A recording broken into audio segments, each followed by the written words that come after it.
Assalamualaikum warahmatullahi wabarakatuh. Alhamdulillahi rabbil alamin. Wassalatu wassalamu ala asyrafil anbiya'i wal mursalin wa ala alihi wa sahbihi ajmain.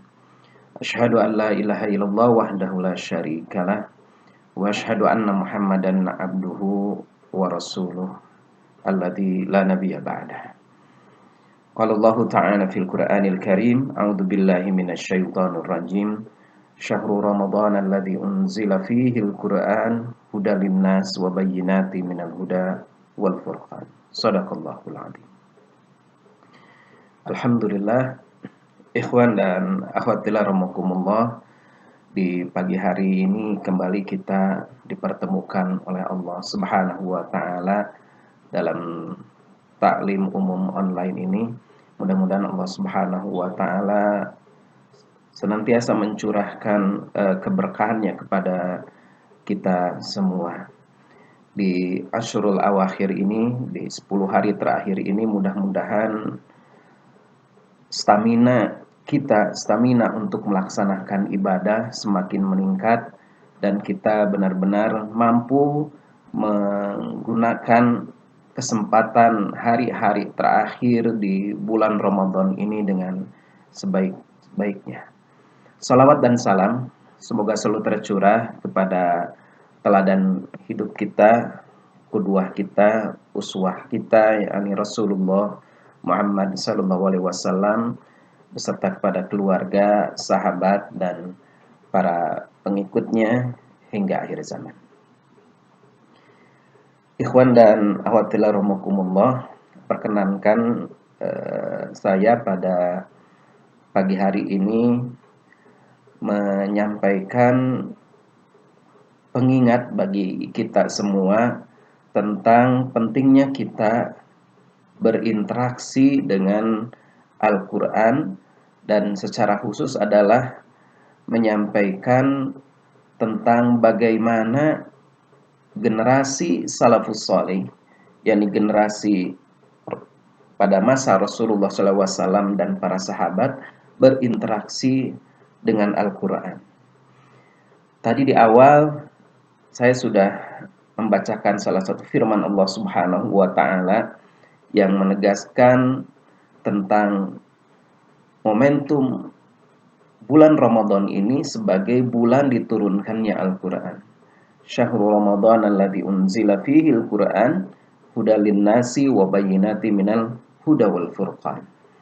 Ini menjadi isyarat bagi kita bahwa bulan Ramadan ini harus kita jadikan momen untuk meningkatkan interaksi kita dengan Al-Quran. Oleh karena itu, mari kita melihat bagaimana salafus salih berinteraksi dengan Al-Quran sehingga mereka mendapatkan kemuliaan dengan Al-Quran itu. Di dalam Al-Quran, Allah Subhanahu wa taala berfirman, "Walaqad anzalna ilaikum kitaban fihi dzikrukum."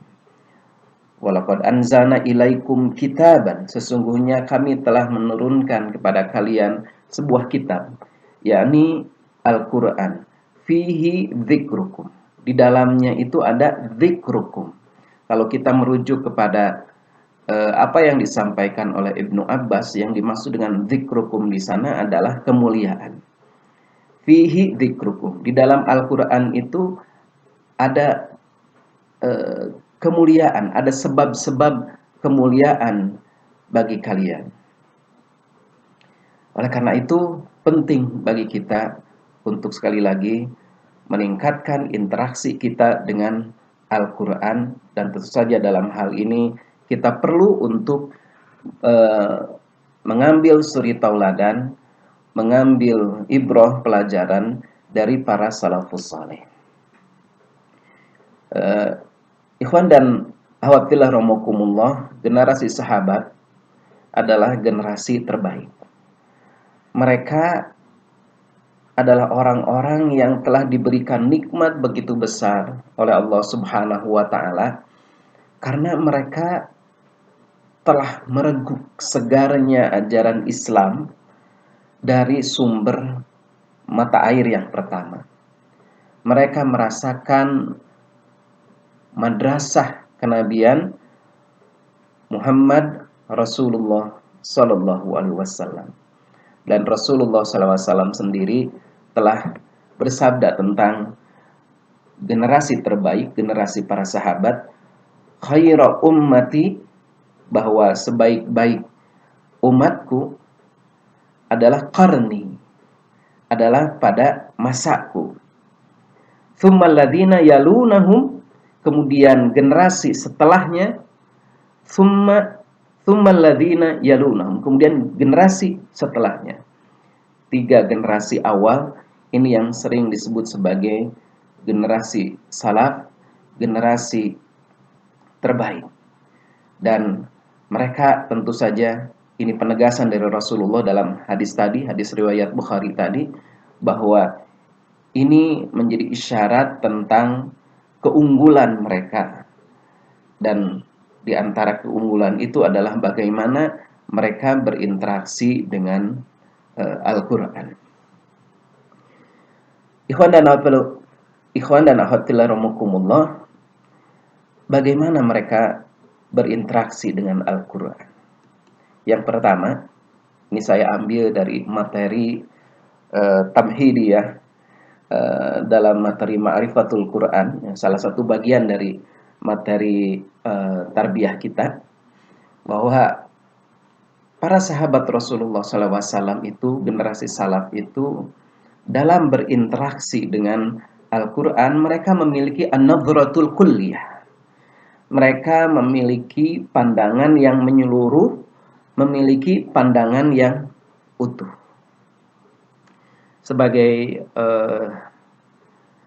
contoh atau gambaran ya, tentang bagaimana mereka ini memiliki an-nadhratul kulliyah, ini ana ambil dalam salah satu buku Syekh Yusuf Qaradawi, ya, Kaifa Nata'amalu Ma'al Qur'anul Karim, diriwayatkan dari Ubaid, dari Ibrahim At-Tamimi.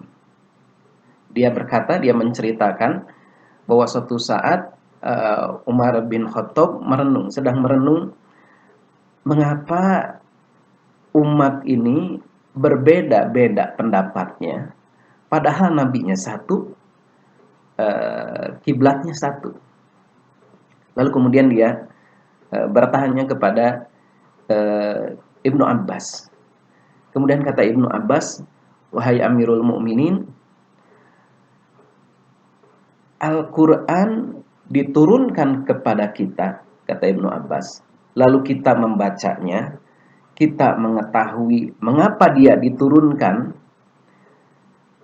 Artinya mereka ketika membaca Al-Quran, diturunkan Al-Quran kepada mereka, mereka tahu apa sebab-sebab diturunkannya Al-Quran itu, mereka tahu konteks tentang ayat yang diturunkan kepada mereka.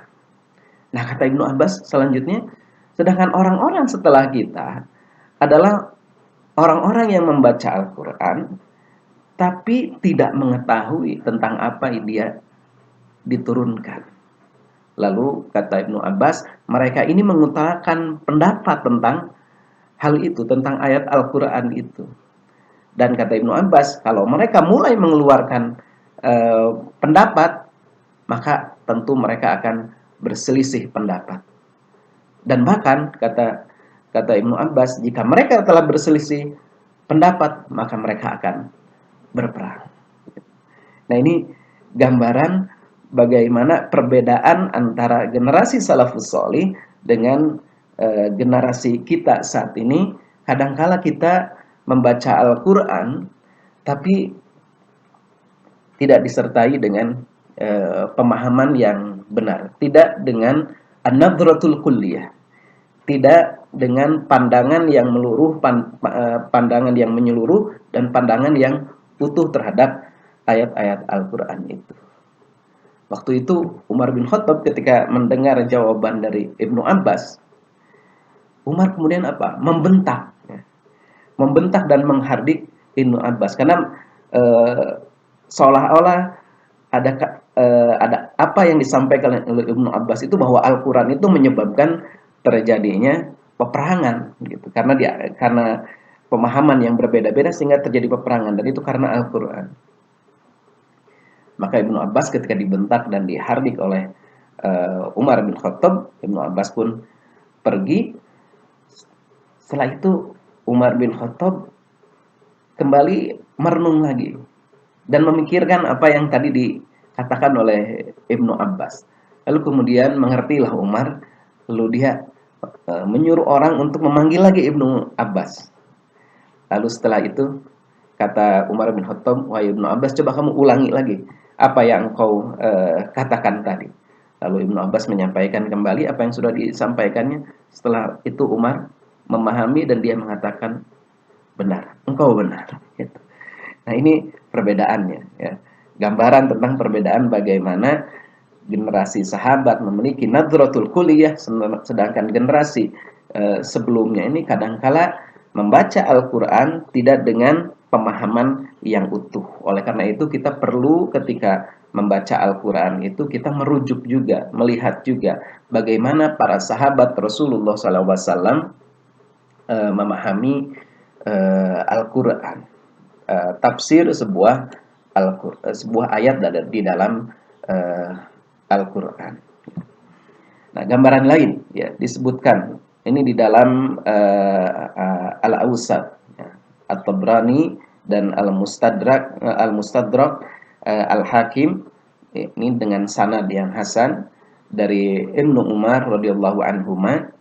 Dia berkata, ini Ibnu Umar ya. Ibnu Umar mengatakan, "Aku telah hidup dalam waktu yang singkat dari umurku di dunia ini. Sesungguhnya salah seorang di antara kami," kata Ibnu Umar, yakni para sahabat, "diberikan iman sebelum Al-Quran." Ya, diberikan iman sebelum Al-Quran. Ya, di saat surat Al-Quran itu masih terus turun berkesinambungan dari kepada Rasulullah SAW. Maka kata Ibnu Umar, kami belajar tentang al-halal wal haram ya, dan apa-apa yang seharusnya diperhatikan dan mereka ketika mendengar ayat-ayat tersebut, memperhatikan ayat-ayat tersebut dalam keadaan mereka telah beriman dan kemudian barulah mereka mendapatkan Al-Quran. Sementara kata Ibnu Umar, aku melihat kaum yang diberi Al-Quran ya, sebelum diberi iman. Maka kata Ibnu Umar, dia membaca dari Al-Fatihah hingga hatam, namun dia tidak tahu apa yang diperintah dan apa yang dilarang di dalamnya. Ini karena banyak di antara generasi setelahnya itu membaca Al-Quran itu ya tidak disertai dengan keimanan yang sesungguhnya terhadap ayat-ayat Al-Quran. Ikhwan dan akhwat rahimakumullah, mungkin salah satu penyebab ya, bagaimana mereka memiliki nadratul kulliyah, memiliki pandangan yang utuh menyeluruh terhadap ayat-ayat Al-Quran itu adalah karena cara mereka belajar atau metode belajar mereka para salafus sholih ini. Ya. Bagaimana interaksi mereka dengan Al-Quran itu memadukan antara ilmu dan amal. Ini ada sebuah asar, ya, sebuah asar dari Abdurrahman As-Sulami. Dia seorang tabi'in ya, dari dari Ibnu Mas'ud.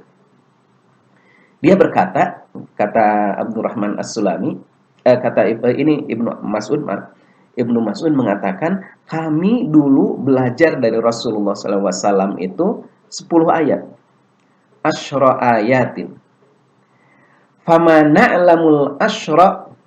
Kemudian kami ini tidak mengetahui lagi, tidak mengetahui dulu, tidak mengambil dulu ala asyral lati ba'dahun, 10 ayat berikutnya, hatta nata'allama ma unzila fi hadhil ashri minal amal.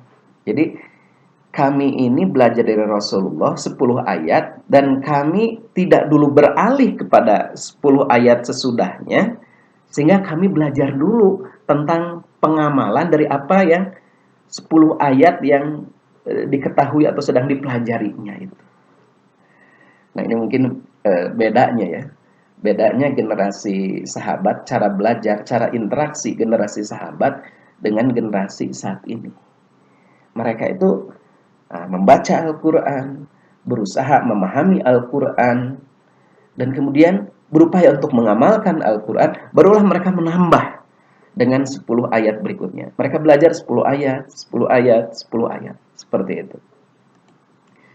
Nah, ikhwan dan akhwat fillah rahimakumullah, jadi mereka yang pertama, ya, bagaimana mereka berinteraksi dengan Al-Quran itu, bahwa mereka itu berinteraksi dengan Al-Quran hingga mereka memiliki nadratul kulliyah, memiliki pemahaman yang menyeluruh, pemahaman yang utuh terhadap ayat-ayat Al-Quran.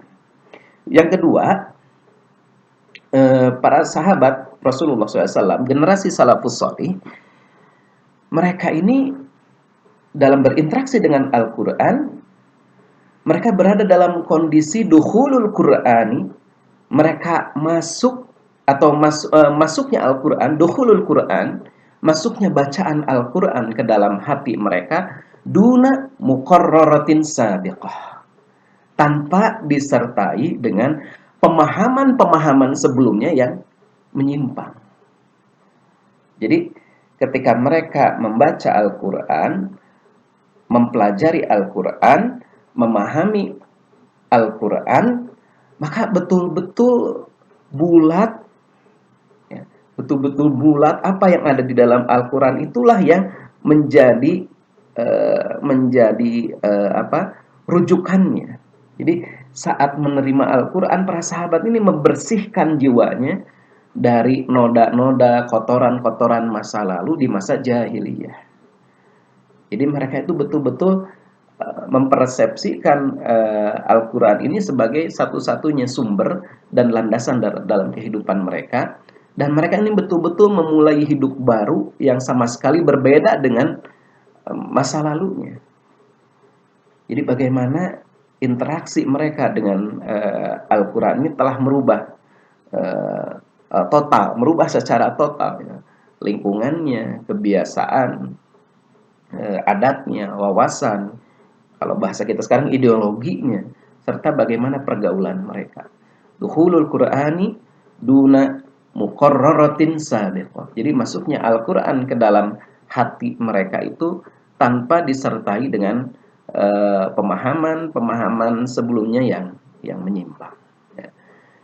Ini yang kedua.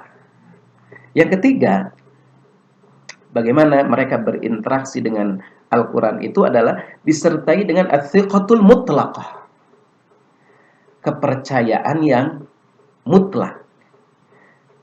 Generasi salafus sholih, generasi sahabat, mereka memiliki keyakinan yang penuh pada ayat yang mereka terima.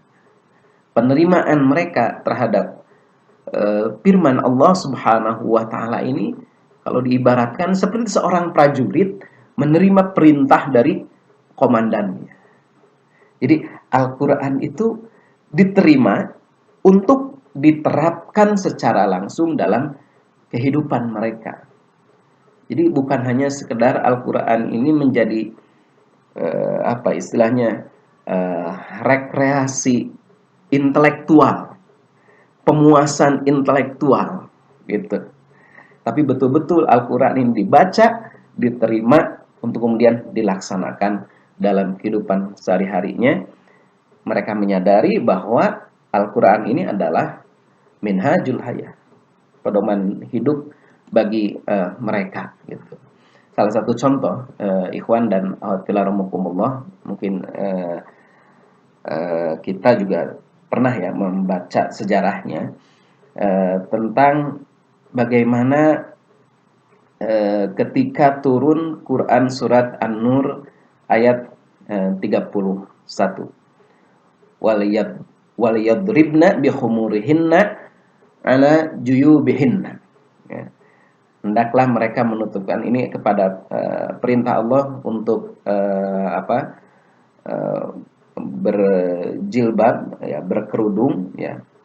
Tatkala turun ayat, hendaklah mereka menutupkan kain kepada kain kerudung ke dadanya. Nah, ini dari riwayat Bukhari, ya, dari Safiyah binti Syaibah, bahwa Aisyah radhiyallahu anha berkata, kata Aisyah, lamma nazalat hadhil ayah, ketika turun ayat tersebut, yakni waliyadribna bi khumurihinna ala juyubihinna akhadna uzrahunna, maka wanita-wanita pada saat itu segera mengambil sarung-sarung mereka, kain-kain mereka, fasyaqqaqnaha min kibalil hawashi, kemudian mereka segera memotongnya dari bagian bawahnya, fahtamarna biha, maka mereka segera berkerudung dengan kain-kain tersebut. Jadi begitu bersegera mereka melaksanakan, ya, melaksanakan perintah Allah Subhanahu wa taala, melaksanakan Al-Qur'an yang diturunkan kepada mereka. Contoh lain bagaimana Abu Thalhah, ya, kita mungkin juga pernah membaca kisah Abu Thalhah ini. Bagaimana Abu Thalhah, dia ini adalah seorang sahabat Rasulullah, sahabat Ansor yang banyak hartanya.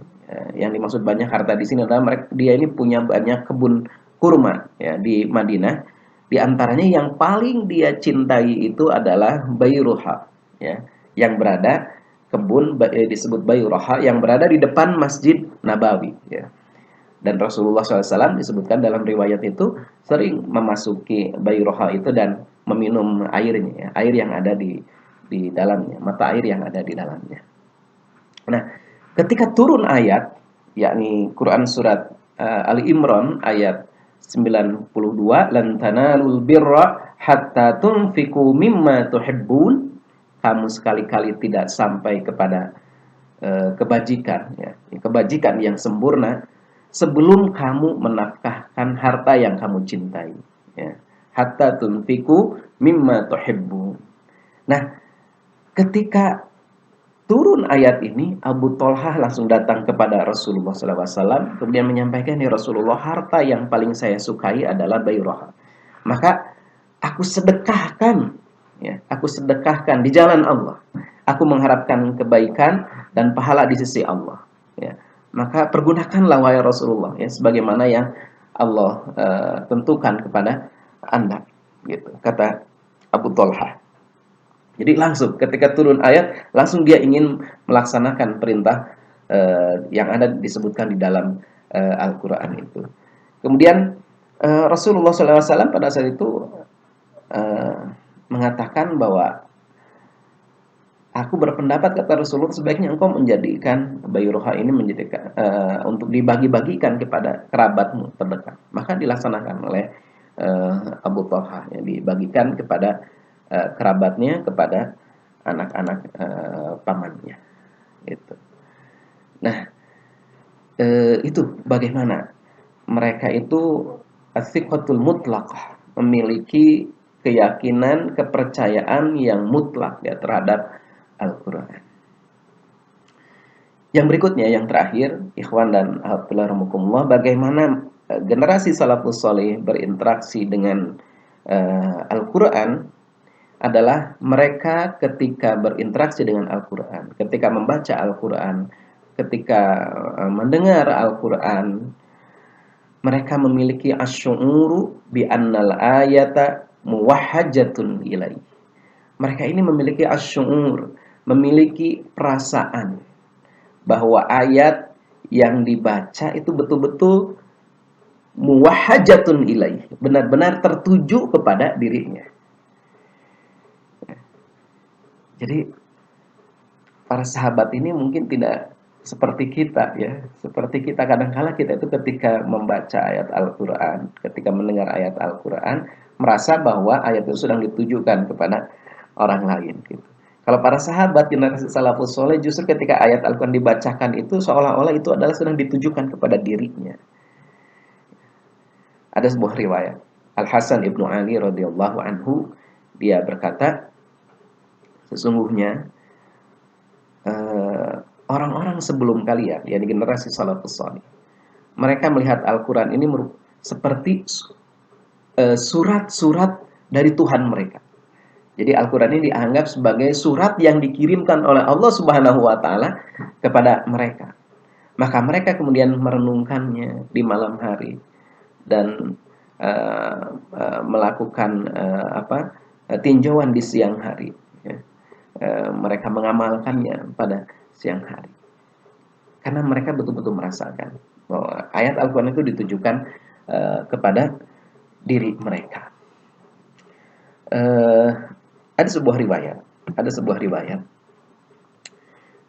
bahwa Abu Bakar kemudian sahabat Rasulullah Thabit ibnu Qais, ketika turun Quran surat Al-Hujurat ayat yang kedua, ya ayyuhalladzina amanu la tarfa'u aswatakum fawqa sautin nabi, hai orang-orang yang beriman, jangan kamu meninggikan suaramu melebihi dari suara Nabi. Wala tajharu lahu bil qauli kajahri ba'dikum li ba'din. Kemudian jangan kamu ini berkata kepada Rasulullah SAW itu dengan suara keras sebagaimana kerasnya suara sebagian kalian dengan sebagian yang lainnya. Gitu. Nah, ketika turun ayat ini, surat Al-Hujurat ayat kedua ini, bagaimana Abu Bakar merasa bahwa ayat ini sedang ditujukan kepada dirinya. Maka Abu Bakar kemudian berkata kepada Rasulullah, ya Rasulullah, mulai saat ini aku akan berbicara kepada Anda dengan berbisik. Ya. Jadi merasa itu ditujukan, betul-betul ditujukan kepada dirinya. Dan juga Thabit ibnu Qais, ketika turun ayat ini, Thabit ibnu Qais itu pernah suatu saat Rasulullah bertanya, kemana Thabit ibnu Qais? Karena tidak ditemukan, ya, tidak ditemukan oleh Rasulullah SAW beberapa waktu. Gitu. Kemudian kata salah seorang sahabat, ya Rasulullah, saya tahu di mana Thabit ibnu Qais. Kemudian sahabat ini menemui Thabit ibnu Qais, kemudian ditanya oleh sahabat ini, bagaimana kabarmu wahai Thabit? Lalu kata Thabit, celaka saya. Gitu. Celaka saya. Lalu kata sahabat itu, kenapa kamu menganggap dirimu celaka? Nah, ternyata Thabit ibnu Qais itu merasa dia dalam keadaan sedang murung, bersedih, merasa dirinya dalam keadaan celaka. Karena apa? Karena dia selalu meninggikan suaranya di hadapan Rasulullah SAW. Ya. Nah, ini dia menganggap ketika turun ayat Quran surat Al-Hujurat itu, ayat itu adalah ditujukan kepada dirinya secara khusus. Gitu. Maka kemudian sahabat itu datang lagi kepada Rasulullah menyampaikan itu, dan kata Rasulullah SAW, ayat ini bukan berbicara tentang Thabit ibnu Qais. Dia bukanlah ahli neraka, tapi dia adalah ahli surga. Gitu, kata Rasulullah SAW. Nah, ini para sahabat Rasulullah, para salafus salih, generasi terbaik, ya, pada masa lalu, mereka demikian berinteraksi dengan Al-Quran. Jadi mereka bukan hanya membaca Al-Quran, memperbanyak ayat-ayat yang dibacanya, tapi mereka berusaha untuk memahami dan mengamalkan dalam kehidupan mereka sehari-hari. Dan bagaimana kemudian mereka itu berinteraksi, ya, jiwanya itu betul-betul berinteraksi dengan ayat Al-Quran. Masya Allah. Mudah-mudahan Allah Subhanahu wa Ta'ala melembutkan hati kita sehingga kita pun mampu meneladani mereka, sehingga kita pun kemudian layak diberikan kemuliaan oleh Allah Subhanahu wa Ta'ala dengan Al-Quran ini. Saya tutup dengan ucapan dari Syekh Muhammad Al-Ghazali. Syekh Muhammad Al-Ghazali rahimahullah, dia berkata, generasi pertama terangkat kemuliaannya karena menempatkan Al-Quran di atas segala-galanya. Sedangkan generasi sekarang ini jatuh kemuliaannya karena mereka menempatkan Al-Quran di bawah nafsu dan kehendak dirinya. Ikhwan dan akhwat fillah, marilah kita selalu memohon kepada Allah Subhanahu wa taala agar kita menjadi orang-orang yang dekat dengan Al-Qur'an dan mampu berinteraksi dengan Al-Qur'an sebagaimana generasi salafus saleh. Aqulu qouli hadza wastaghfirullahu li wa lakum. Wassalamualaikum warahmatullahi wabarakatuh.